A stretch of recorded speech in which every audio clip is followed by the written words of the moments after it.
మనిషి తన ఆత్మను చూసి భయపడుతూ ఉండాలా? అయితే ఏ నిమిషానికి ఏ కష్టం వచ్చి పడిపోతుందో, ఎలాగ శిక్షిస్తాడో నా ఆత్మస్వరూపమైన భగవంతుడు అని భయపడుతూ ఉండాలా అని అడిగాడు. నిసర్గదత్త భయపడమండం లేదు. నీ ఆత్మ నీ శ్రేయస్సునే కోరుతోంది. నిన్ను శిక్షించిన నీ శ్రేయస్సు కోసమే. కానీ దానిని శ్రద్ధాపూరితంగా నువ్వు గమనించాలి. ఏది వస్తున్నా అది ఆ ఆత్మ చైతన్య స్వరూపము నుంచి ఇవ్వబడిందే, అది నా శ్రేయస్సు కోసమే అని నువ్వు గమనించాలి. ఈ విషయం అంత ఆషామాషి కాదు. తాను చెప్పినట్లు నువ్వు చెయ్యాలని ఎదురు చూస్తుంది. దాని మాట వినవనుకో, మెల్లిగా శృతిమెత్తని పలుకులతో నిన్ను దారి మళ్లించలేకపోయినప్పుడు అప్పుడు నీకు సుఖాలు ఏ పరమాత్ముడి నుంచి వస్తున్నాయో దుఃఖాలు కూడా ఆ పరమాత్ముడే ఇస్తున్నాడు అని తెలుసుకో. ఒకవేళ దుఃఖాలు వస్తుంటే పరమాత్ముడికి నా మీద కోపం కాదు, నా మేలు కోసమే వస్తున్నాయి అని నువ్వు తెలుసుకో.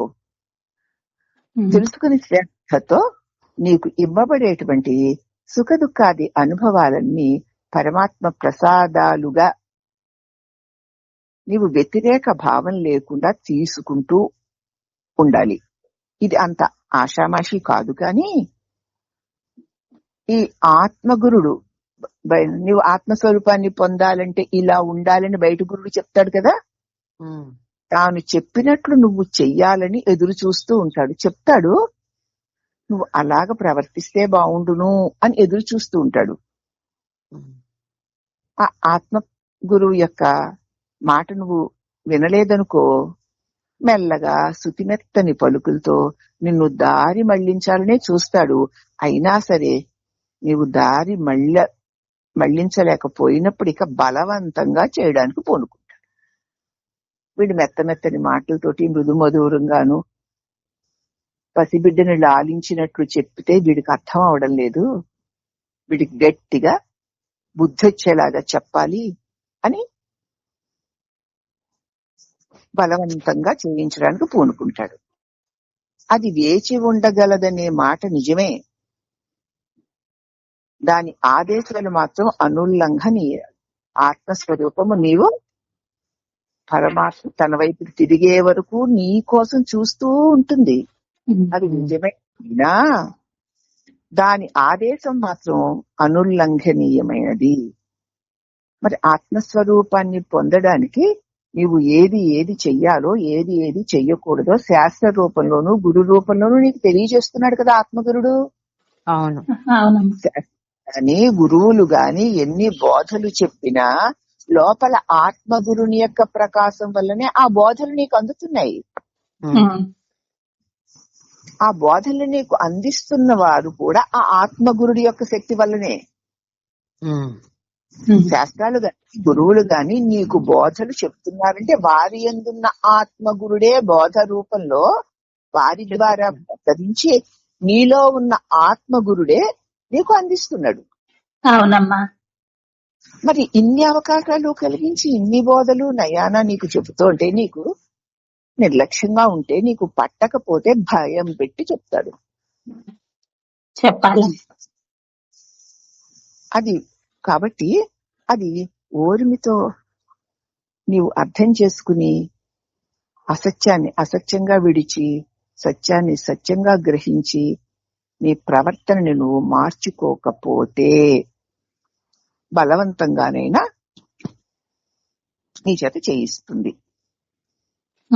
అలా చెయ్యకపోతే ఆ ఆత్మ యొక్క శాసనం అనుల్లంఘనీయమైంది. నువ్వేం మాత్రము దాటలేవు. అసలు చికాకు బాహ్య గురువా లోపలి గురువా అనే విషయంలో కాదు నీకు కావాల్సింది. గురువు ఎప్పుడు ఉండనే ఉన్నాడు. వచ్చే తంట అల్లా శిష్యుడు పరిపక్వ స్థితి నందు ఉన్నాడా లేదా అని. వెలుపల అనేక శాస్త్రాల్లో అనుభవజ్ఞులైన గురువుల రూపంలో బోధలు నీకు సదా అందిస్తూనే ఉన్నాడు. అందుకోవడానికి లోపల గురువు నీకు తెలివి ప్రకాశాన్ని ఇస్తూనే ఉన్నాడు. కానీ ఇక్కడ వచ్చిన తంట అంతా ఏమిటంటే శిష్యుడు పరిపక్వ స్థితిలో ఉన్నాడా లేదా అని. మరి శిష్యుడు సిద్ధంగా లేనప్పుడు ఎవరు మాత్రం ఏం చేయగలరు? మేం బాగున్నాం, మేము సిద్ధంగా ఉన్నాం అని అనుకుని మోసగించుకుంటుంటే ఇంకా బాధ. కనీసం మేము బాగోలేము, మేము సిద్ధంగా లేము, మేము విషయ వ్యామోహాలతోటి, భయభ్రాంతులతోటి, దేహం మీద మమకారంతో ఇంకా కట్టబడే ఉన్నాము అని అన్నా గ్రహిస్తే సంతోషించచ్చు. అది గ్రహించడం వల్ల మేము బానే ఉన్నాము, మేము చక్కగానే ఉన్నాము, భగవంతుడికి శరణాగతి పొంది ఉన్నామని మనల్ని మనమే భ్రమింప చేసుకుంటుంటే ఇంకా వాడిని హరి బ్రహ్మాదులు కూడా బాగుండేది. మరి ఎవరి మటుకు చూసుకుంటే నిజంగా నాకు అర్థమవుతోంది, నాకు తెలుస్తోంది, అయినా సరే నేను ఇంద్రియ విషయాలతోటి, దేహ తాదాత్మ్యంతో, నేను నాది అన్న మమకారపు బంధంతో కట్టుబడే ఉన్నాను, విడిపోలేదు అనైనా గ్రహించాలి కదా. గ్రహించడం మానేసి మాకు మీరు చెప్పారు, మేము విన్నాం, మాకు అర్థమైపోయింది, మేము విడిపోతున్నాం, విడిపోయాం అంటున్నారు. మరి వాళ్ళు ఎప్పటికీ విడిపోరు. అప్పుడు గురువు మాత్రం ఏం చేస్తాడు అన్నారు. అప్పుడు పృచ్ఛకుడు ఈ లక్షణంతో సిద్ధంగా ఉండకపోవడమా, లేక మారడానికి అనుకూలత చూపకపోవడమా? ఈ లక్షణాలతో ఉంటే మారడానికి సిద్ధంగా లేమనా, అలా మారడానికి మాకు అనుకూలతలు లేవనా అని. అప్పుడు మహారాజు గారు రెండూ కూడా ఒకదానికే దారి తీస్తాయి. భారతదేశంలో మేము ఈ స్థితిని అధికారి అగుటకు కాకపోవుటకు అని నిర్వచిస్తాం. అందుకు అర్థము తగిన సామర్థ్యము ఉండడము, అర్హత కలిగి ఉండడము. ఈ లక్షణాలతో సిద్ధంగా ఉండలేదు అంటే మారడానికి అనుకూలత చూపట్లేదనమాట. నువ్వు మారాలని అనుకోవడం లేదనమాట. అందుకు చూపట్లేదా అన్నాడు. అవును, రెండూ కూడా. భారతదేశంలో అయితే మేము ఈ స్థితిని అధికారి అగుట, నీ స్వరూపాన్ని నువ్వు తెలుసుకోవడానికి నువ్వు అధికారివి అగుట, లేక కాకపోవుట అంటాం. ఇతడు అధికారి కాదు అంటాం. అందుకు అర్థము తగిన సామర్థ్యము ఉండడము లేకపోవడమును, ఆత్మస్వరూపాన్ని తెలుసుకోవడానికి కావలసిన అర్హత ఉండడము లేకపోవడమును. ఇప్పుడు 10వ క్లాస్ వాడు ఇంటర్మీడియట్ లోకి చేరడానికి 10వ క్లాస్ పాస్ అవ్వాలి కదా. పాస్ అవ్వకపోతే వాడు ఇంటర్మీడియట్ చదవడానికి అర్హత లేదు అంటాం. వాడిని అర్హుడు అంటాం.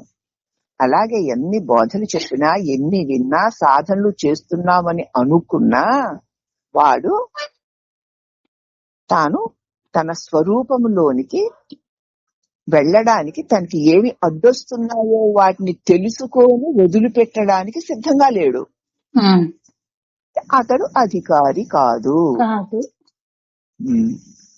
నాకు తెలుసు అంటే సరిపోదు, వదిలితే అధికారి అవుతావు.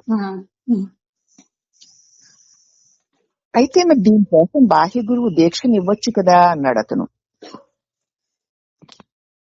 అప్పుడు మహారాజు గారు ఎన్ని దీక్షలైనా అనుగ్రహించు, కానీ వాస్తవంలోకి ప్రవేశించడానికి దీక్ష గైకోవడం అనేది సాధకుల్లో నుండి పుట్టుకు రావాలి.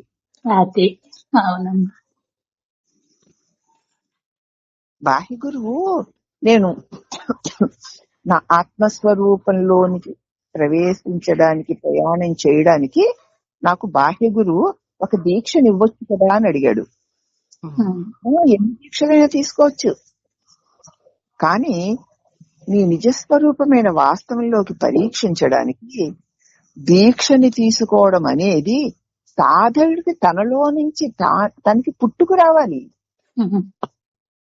నేను ఈ దీక్ష తీసుకున్నానంటే దీన్ని కట్టుబడి ఉంటాను, ఈ దీక్షలో నన్ను నా గురువేమి చెయ్యమన్నారో అది తప్ప అన్యము నేను చెయ్యను అని గట్టిగా సాధకుడు ఆ దీక్షకు కట్టుబడి ఉండాలి. అతడికి ఈ దీక్ష నాకు కావాలి అని ఆ కాంక్ష అతడికి పుట్టుకొని రావాలి. లోపల ఈ కాంక్ష పుట్టుకు రాకపోతే దాని గురించి నేను ఎన్ని చెప్పినా నీకెక్కదు. అందుకే ఆచరించలేకపోతున్నాం. నీ హృదయంలో పుట్టుకు రావాలి. భగవంతుడా ఏమిటి జన్మ, ఏమిటి పుట్టడం, ఏమిటి పెరగడం, ఈ రకరకాలుగా జీవితాల్లో ఇన్నిన్ని మార్పులు, ఇన్నిన్ని కష్టాలు, ఇన్నిన్ని సుఖాలు, నావారన్న వారెవరు నావారు కాకపోవడం, నాదన్నదేది నాదిగా ఉండకపోవడం, ఎన్నో ఆశలు కలిగి ఉండడం, అవి అడియాసలు అయిపోతూ ఉండడం, ఎప్పుడుకో అప్పటికి ఈ దేహాన్ని వదలక తప్పని పరిస్థితి ఏమిటి? ఈ సంక్లిష్టమైనటువంటి ఈ జన్మ మృత్యువుల నడుమ నేను పొందవలసింది ఏదైనా ఉందా? ఏది పొందితే ఇటువంటి జన్మ పరంపర బాధలతో కూడినటువంటి ఈ జన్మ పరంపర నుంచి నేను బయటపడగలుగుతాను అని కాంక్ష నీ లోపల నీకు పుట్టుకు రావాలి. ఎవరు బలవంతంగా కలిగిస్తారు? కలిగించారా? మరి మీకు పుట్టుక వస్తుంటే మీరు ధన్యులే. అప్పుడు పృచ్ఛకుడు స్వామి మరి నీ లోపల నుంచి నీకు పుట్టుకు రావాలి అన్నారు కదా. అప్పుడు పృచ్ఛకుడు చిట్ట చివరికి దీక్షను ఎవరిస్తారు? నీ అర్హతను బట్టి నీ ఆత్మయే నీకు దీక్షనిస్తుంది. అంటే అటువంటి గాఢతని నీకు పుట్టిస్తుంది అన్నారు. అప్పుడు పృచ్ఛకుడు గురువులో విశ్వాసాన్ని ఎలా పెట్టి ఉంచను నేను అన్నాడు. మహారాజు గారు అంటున్నారు, గురువు లభించడం, అతడిలో విశ్వాసం ఏర్పడడం అనేది ఒక అపూర్వమైన అదృష్టం. అది తరచు అందరికీ సంభవించేది కాదు. సద్గురువు లభించడం, అతడి మీద గాఢమైన విశ్వాసం ఏర్పడడం అనేది ఒక అపూర్వమైన అదృష్టం. గురువులు లభిస్తారు, వారు బోధలు చెప్తారు, ఆరు బోధలు నీకు నచ్చితే తీసుకుంటావు, లేకపోతే వదిలేసిపోతావు. అలా కాకుండా నీకు ఒక సద్గురువు లభించడము, ఆ గురువు మీద గాఢమైన విశ్వాసం ఏర్పడడం, ఇది ఒక అపూర్వమైన అదృష్టం, అందరికీ దొరకదది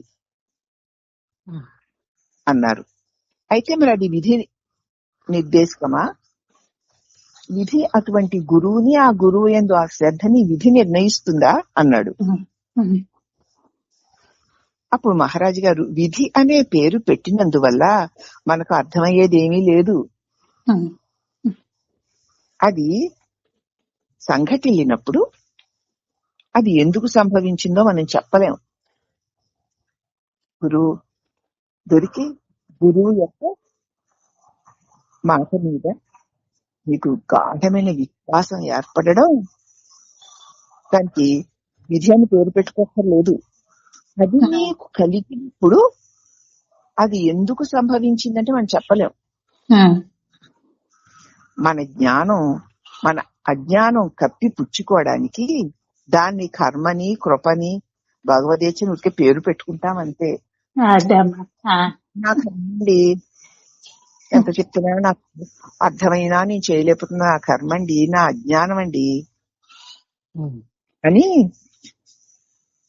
నీ అజ్ఞానం కప్పిపుచ్చుకోవడానికి భగవంతుని కృపండి ఎప్పుడు కలుగుతుందో మరి అంటూ ఆ పేర్లు పెట్టుకుంటాం. అప్పుడు పృచ్ఛకుడు, మరి జిడ్డు కృష్ణమూర్తి గారు గురువు అక్కర్లేదంటున్నాడేమిటి అన్నారు. అంటే నిసర్గత్ మహారాజ్ గారు పరమోత్కృష్టమైన వాస్తవాన్ని గురించి, దాని దరికి వెళ్లేదారిని గురించి ఎవరో ఒకరు నీకు చెప్పాలి. పరమ ఉత్కృష్టమైన సత్యాన్ని గురించి, అంటే శాశ్వతమైనది, దుఃఖరహితమైనది అయినటువంటి ఒక మహా సత్యం ఉంది. దానిని గురించి, దాని దగ్గరికి వెళ్లే దారిని గురించి నీకు ఎవరో ఒకరు చెప్పాలి. అదిగో అంతలో వచ్చింది, అక్కడికి ఈ దారిని వెళ్ళాలి అని చెప్పాలి. అదే కృష్ణమూర్తి గారు చేస్తున్నారు. ఒక విధంగా చూస్తే ఆయన అనే మాట కూడా నిజమే. శిష్యులమని చెప్పుకునేవారు ఎక్కువ మంది తమ గురువులను నమ్మరు. మేము ఆయన శిష్యులం, మాకు ఆయన గురువు, ఆయన మంత్రం ఇచ్చారు అంటారంటే ఆయన చెప్పినట్టు అసలు వినే చెయ్యరు. గురువు మాటను ఉల్లంఘిస్తారు. చివరికి గురువును కూడా వాళ్ళు వదిలేస్తారు. అలాంటి శిష్యులకు గురువు లేకుండా ఉండడమే ఎంతో శ్రేయస్కరం. వాళ్ళు గురువు ఉంటే మళ్ళీ ఆయన ఒక నియమం చెప్తాడు, నిష్ట చెప్తాడు. నేను నా ఇష్టం వచ్చినడానికి వీలు పడదు కాబట్టి వాళ్ళు గురువును వదిలేస్తారు. వాళ్ళకి గురువు ఉంటేనే కష్టం, గురువు లేకపోతే గొడవే లేదు. ఇంద్రియాలు ఆడించినట్టు, మనసు ఆడించినట్టు హాయిగా తిరగచ్చు. కాబట్టి మార్గదర్శకత్వం కోసం తమలోకి తాము చూచుకోవడమే మేలు. నీకు ఆత్మస్వరూపం, ఆ పరమాత్ముడెవరో నన్ను సృష్టించి పెంచి పోషించి మళ్ళీ నశింప చేస్తున్న ఆ పరమాత్ముడెవడో ఉన్నాడు, అతడెవడో నాకు తెలియడం లేదు, నాకు తెలియాలి అని నీవు నీ లోపల నిన్ను నువ్వే ప్రశ్నించుకుంటూ పో. సజీవ గురువు లభించిన ఒక అపురూపమైన అవకాశము, అతి పెద్ద బాధ్యత కూడాను. ఆ గురువు దొరికాడంటే మీ పెద్ద బాధ్యత పడిపోతుంది. నీ ఇంద్రియాలు, నీ పాత అలవాట్లన్నిటిని వదిలిపెట్టుకోవాల్సిన బాధ్యత పడుతుంది. అలాంటి విషయాలు తేలిగ్గా భావించకండి, అంత తేలిగ్గా వదిలేయలేరు మీరు. మీరంతా స్వర్గాన్ని కొనేయగలమని ఈ గురువు అనేవాడు మీకేదో ఒక ధరకి దాన్ని ఇప్పించేస్తాడని అనుకుంటున్నారు. నీలో ఆ లక్షణాలు లేకపోతే ఏ గురువు ఏది ఇవ్వలేడు.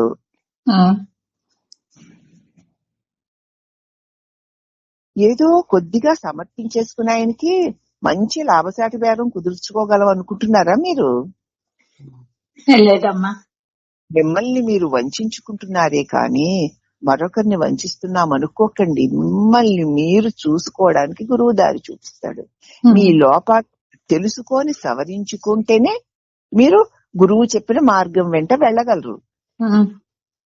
అలా కాకుండా నీవు నీ లోపాలు నువ్వు తెలుసుకోకుండా పాత అలవాట్ల ప్రకారమే తిరుగుతూ నేను గురువుకి అంకితమైపోయాను, నా గురువే నన్ను సంకనెత్తుకుని మోక్షాన్ని ఇచ్చేస్తాడు అనుకుంటున్నావు. ఆ గురువుకి ఏదో ఒకటి సమర్పించుకుంటే చాలు, ఆయన మమ్మల్ని సంకనెత్తుకు తీసుకెళ్లి మోక్షంలో కూర్చోబెట్టేస్తాడు అనుకుంటున్నారు. చెయ్యరమ్మా, ఎవరు చెయ్యరు, నేనే చేసుకోవాలి. తాము స్వయంగా ఒక గురువుని ఆశ్రయించాలి. ఆయన మాటనే సంపూర్తిగా విశ్వసించాలి. తత్వాన్ని తలపోసి జ్ఞానిగా రూపొందించిన నిసర్గదత్ మహారాజు గురువు యొక్క ఆవశ్యకతే లేదని జీవితం పొడుగుతా ప్రవచిస్తూ వచ్చిన జిడ్డు కృష్ణమూర్తి గారిని ఒక్క మాట అనలేదు కదా. సాధారణ గురువుల ఆడంబరము, శిష్యుల దూరాశ గురించి చెప్పాడు. గురువు వద్దు అని అనలేదు. ఈ ఆడంబర గురువులు, ఆడంబర శిష్యులు గురువు గురువు వెంట తిరుగుతూ గురువు చెప్పిందేది ఆచరించకుండా ఉండే వారికి గురువు రేపడమే మేలు అన్నాడు. కాబట్టి జీవితం పొడుగునా గురువు అక్కర్లేదు అని చెప్పిన కృష్ణమూర్తి గారిని కూడా ఒక్క మాట అనలేదు. సాధారణ గురువుల ఆడంబరాలు, శిష్యుల దురాశ గురించి చెప్పాడు ఆయన. సద్గురువు లభించడం ఒక మహదవకాశం అనేది చెప్తూ అదొక మహాబాధ్యత అని కూడా అనడం మనం ఇక్కడ గమనించుకోవాలి. సద్గురు లభించడమే ఒక మహా అవకాశం. అంతేకాకుండా సద్గురువు దొరికాడంటే అది మహా బాధ్యత. ఎందుకంటే ఆయన చెప్పిన ప్రతి దానిని నువ్వు ఆచరించాలి.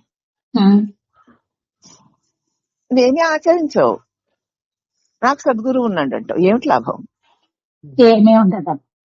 సద్గురువు లభించినప్పుడు అతడి నోట వెలువడే సత్యవాక్కు శ్రద్ధాన్వితుడైన వాని హృదయంలోనికి సూటిగా తగులుతుంది. నిజంగా నువ్వు శ్రద్ధగా ఉంటే గురువు చెప్పినటువంటి వాక్యం నీ హృదయంలోకి సూటిగా వెళ్ళిపోతుంది. అలాగ సూటిగా తగిలినప్పుడు అది అనుల్లంఘనీయం అయిపోతుంది. దాని నుంచి నువ్వు ఇక తప్పించుకోలేవు. సత్యాన్ని శ్రద్ధగా విని అర్థం చేసుకున్న తరువాత దాన్ని నువ్వు ఆచరించకపోతే ఆ సత్యం విషంగా మారుతుంది అంటాడు కృష్ణమూర్తి.